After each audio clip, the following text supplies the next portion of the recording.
নমস্কার বন্ধুরা, আশা করি আপনারা সবাই ভালো আছেন। আজকে আমি বানাতে চলেছি চিংড়ি মাছ দিয়ে কচুর ডাঁটি চচ্চড়ি।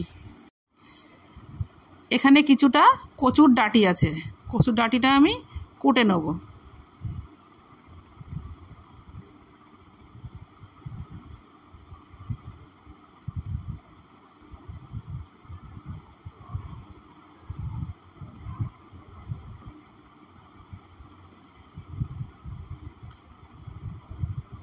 কচুর ডাঁটিটা আমার কোটা হয়ে গেছে। রসুনটা আমি ছাড়িয়ে নিয়েছি, লঙ্কাগুলো আমি ছাড়িয়ে নিচ্ছি, পেঁয়াজটা আমি কেটে নিচ্ছি। মিক্সার করার জন্য রসুন, পেঁয়াজ, কাঁচা লঙ্কা, সর্ষে এটা আমি মিক্সার করে নেব। মিক্সার করা আমার হয়ে গেছে। এর কচুর ডাঁটিটা গরম জলে হালকা ভাপ দিয়ে নেব। ভাপ দেওয়ার হয়ে গেছে, নামিয়ে নিয়েছি। জলটা ঝরুক।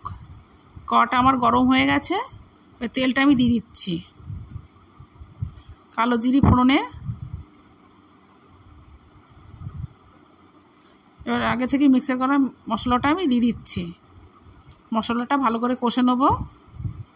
পরিমাণ মতো হলুদ, পরিমাণ মতো লবণ,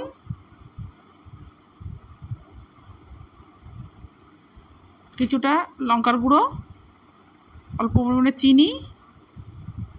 এবার আমি কচুর কাঠিটা দিয়ে দেব। দিয়ে ভালো করে কষে নিতে হবে। ওপর দিয়ে আমি লেবুর রসটা দিয়ে দিচ্ছি, যাতে গালটা না চুলকায়। আগে থেকে ভেজে রাখা চিংড়ি মাছটা আমি দিয়ে দিচ্ছি।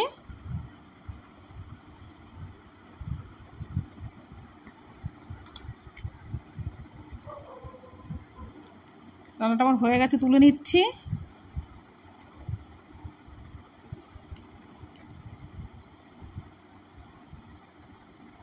রেডি হয়ে গেছে আমার চিংড়ি মাছ দিয়ে কচুর ডাঁটি চচ্চড়ি।